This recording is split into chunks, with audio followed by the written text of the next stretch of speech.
And every man who's listening to this, I would bet almost all of you listening to this believe there is some discrepancy between where you could be and where you are. And that's the reason why we get up and work every day.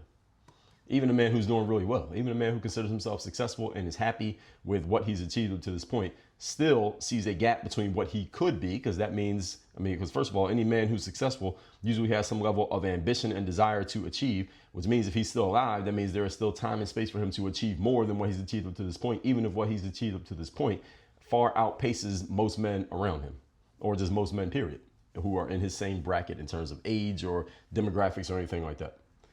So the key phrase here is, when I say stop being okay with being mediocre relative to your potential, the key part of that statement is relative to your potential. You decide what your potential is, and you decide where you are compared to it, and then you decide you're going to close that gap. Those are 3 decisions you have to make. Everyone's potential is different in different things, depending on who you are, what you're doing, and what your goals are. The most important piece of all this is that you need to know, or at least have an idea of what your potential is, and then have a good read on where you are right now. So you got to get accurate on both of those things.